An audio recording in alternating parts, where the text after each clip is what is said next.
வரலாற்றில் இன்றைய முக்கிய நிகழ்வுகள் 1987ஆம் ஆண்டு டிசம்பர் 13ஆம் தேதி தமிழக எழுத்தாளர் நா. பார்த்தசாரதி மறைந்த தினம். வரலாற்றில் இன்று 1784ஆம் ஆண்டு டிசம்பர் 13ஆம் தேதி ஆங்கில அகராதியை முதலில் உருவாக்கிய சாமுவேல் ஜான்சன் மறைந்த தினம். வரலாற்றில் இன்று சாமுவேல் ஜாக்சன் 18ஆம் நூற்றாண்டின் வாழ்க்கையின் மிகச்சிறந்த நபர்களில் ஒருவராக கருதப்படுபவர் மற்றும் அவரது வாழ்க்கை வரலாறுகளும் கட்டுரைகளுக்கான கடிதங்களும் மிகவும் சிறப்பு வாய்ந்தவை. லட்சுமி சந்த் ஜெயின் சமூக பொருளாதார வளர்ச்சி நிபுணரான லட்சுமி சந்த் ஜெயின் 1925ஆம் ஆண்டு டிசம்பர் 13ஆம் தேதி ராஜஸ்தானில் பிறந்த தினம். வரலாற்றில் இன்று இவர் வெள்ளையனே வெளியேறு போன்ற சுதந்திர போராட்டத்தில் கலந்து கொண்டவர். மேலும் இந்திய திட்டக்குழு உறுப்பினர் உள்ளிட்ட பல முக்கியமான பொறுப்புகளை வகித்துள்ளார். இந்திய கூட்டுறவு யூனியன் நிறுவப்பட்டதற்கும் அதன் கொள்கைகளை கைவினைப் பொருட்கள் தொழில்களுக்கு பயன்படுத்துவதற்கும் உதவினார்.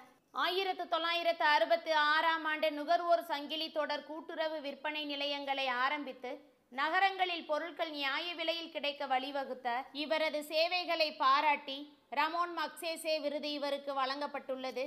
சிறந்த எழுத்தாளருமான இவர் பாவர்ட்டி, என்விரான்மெண்ட் உள்ளிட்ட பல நூல்களை எழுதியுள்ளார். சமூகத்தில் பின்தங்கிய பிரிவினரின் முன்னேற்றத்திற்காக இறுதி வரை பாடுபட்டு வந்த லட்சுமி சந்த் ஜெயின் 2010ஆம் ஆண்டு மறைந்தார். இலா சந்திர ஜோஷி இந்தி இலக்கியத்தில் மனோ தத்துவ நாவல்களை எழுதிய இலா சந்திர ஜோஷி 1903ஆம் ஆண்டு டிசம்பர் 13ஆம் தேதி உத்தரகாண்ட் மாநிலத்தில் பிறந்த தினம். வரலாற்றில் இன்று இவருடைய முதல் கதை வெளிவந்த போது இவருக்கு வயது 12. 1929ஆம் ஆண்டு வெளிவந்த கிருணாமயி நாவல் இவருக்கு இலக்கிய உலகில் ஓரளவு அறிமுகத்தை பெற்றுத்தந்தது. 1940ஆம் ஆண்டு வெளியான சன்னியாசி நாவலால் இவர் பெரும் புகழை பெற்றார்.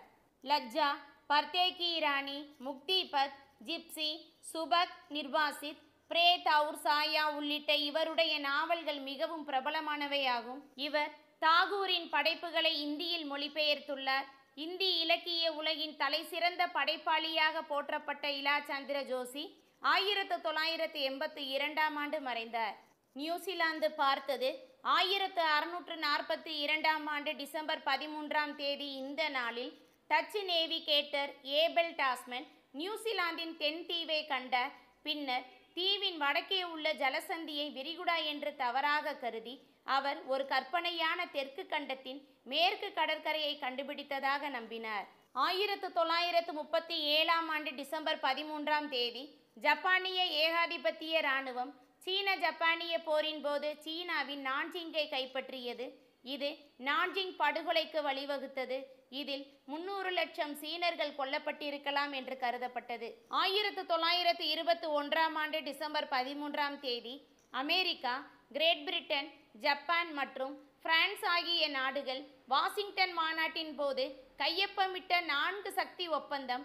ஏதேனும் பசிபிக் பிரச்சினை தொடர்பாக இருவரிடையே ஒரு சர்ச்சை ஏற்பட்டால் அனைத்து கையொப்பமிடுபவர்களும் கலந்து ஆலோசிக்கப்படும் என்ற நிபந்தனை விதித்தனர்.